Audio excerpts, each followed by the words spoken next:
Hair છે ને ફૂલ ભીના હોવા જોઈએ. સૂકા હેરમાં તમારી પ્રોડક્ટ્સ વધારે યુઝ થશે. લાવો સ્પ્રે.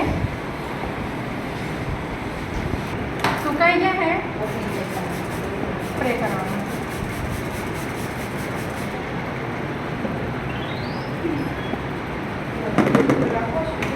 હવે સ્પાનું ક્રીમ છે ને રૂટ્સમાં અપ્લાય થાય ને તો કોઈ પ્રોબ્લેમ નથી, પણ કન્ડિશનર રૂટ્સમાં અપ્લાય થવું નહીં જોઈએ. હવે આને સારી રીતે ઇમલ્સિફિકેશન. આને શું કહેવાય? ઇમલ્સિફિકેશન.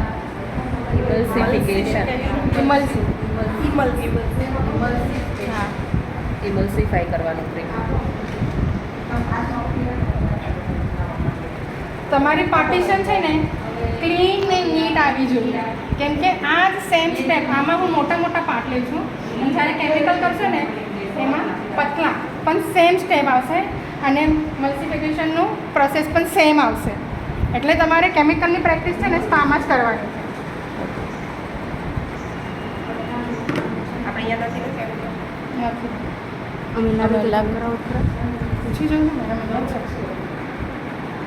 જેટલું મલ્સિફિકેશન સારું કરશો ને એટલે એના વાળમાં શાઇનિંગ સારી આવશે વિથ વોટર.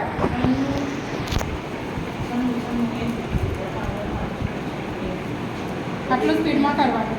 હવે આમાં આખા હેરમાં તમે અડધો પોણો કલાક કરો ને તો ચાલે, પણ કેમિકલમાં નહીં થતું આટલું. કેમિકલમાં ફટાફટ કરવાનું. ફટાફટ કરવાનું. કેમિકલ ડેમેજ કરે હેર. ડેમેજ કરે એનું રિએક્શન ચાલુ કરી દે તરત જ. અપ્લાય કરીએ ને એટલે હેર એટલે આવી રીતે કરીને પછી ફટાફટ આઈનિંગ શરૂ કરી દેવાનું હોય એવું હોય? નહીં. રાખીને પછી એની વોશ કરીને આઈનિંગ કરવાનું. અચ્છા, 2-3 ક્રીમ આવે ઈ. બે આવે. મેં કરાવેલું છે તો મારે ટાઈપું જ નથી. થોડી ઓછી મોટી આપણી પતલી મોટી.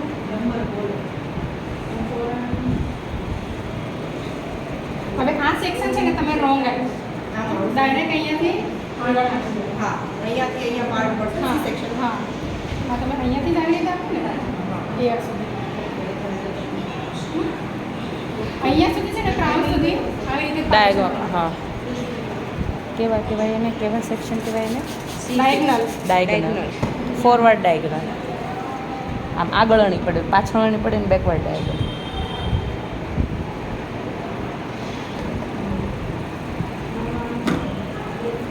હાથથી શીખવાડ.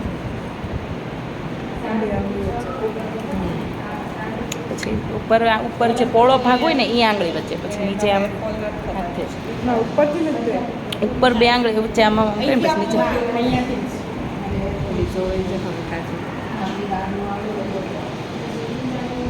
તમારે સેક્શનિંગ પણ છે ને પ્રોપર શીખવું પડશે. હેર કલર માટે, કેમિકલ માટે પણ. હેર કલરમાં પણ છે ને સેક્શનિંગ પ્રોપર હોવું જોઈએ. ગ્લોબલ કરે તો ગ્લોબલ હેર કલર કરે તો ગ્લોબલ આવે, હાઇલાઇટ આવે, ઓનલી રૂટ ટચઅપ આવે, ફૂલ આવે. હાઇલાઇટમાં તો એક જ મૂળ હોય ને. કોઈ ગ્લોબલ હાઇલાઇટ પણ કરાવે ને આખા હેરમાં. આખા હેરમાં મીન્સ કે હેર નહીં કરાવે, પણ આખા હેરમાં થોડી થોડી હાઇલાઇટ. કોઈ હાવ નીચે જ કરાવે. જો બધા વાળ પછી છેલ્લે બીજા મેં કરાવેલું છે. વેટ રાખવાનું, ડ્રાય નહીં થઈ જવાનું. આવી રીતે હાથ ફરવો જોઈએ વાળમાં સ્મૂથલી.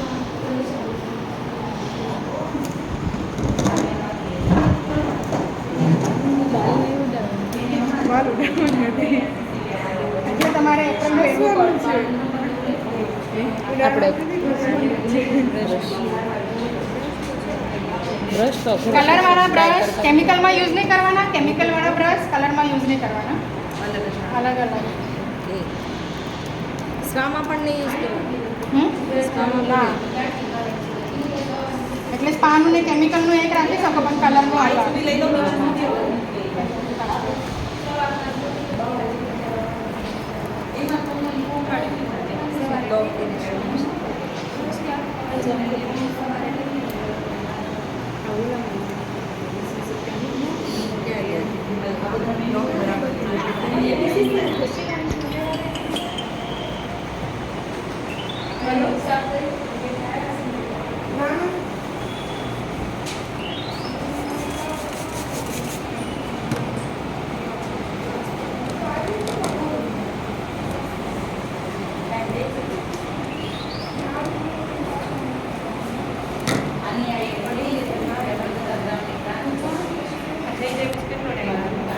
થઈ જાય પછી આને નોર્મલ મસાજ આપવાની.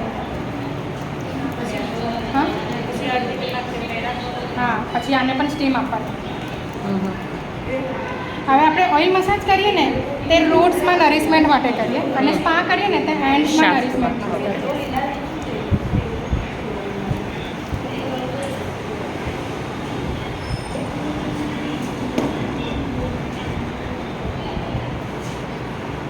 ચલો એક સાઈડ કોણ કરવાનું?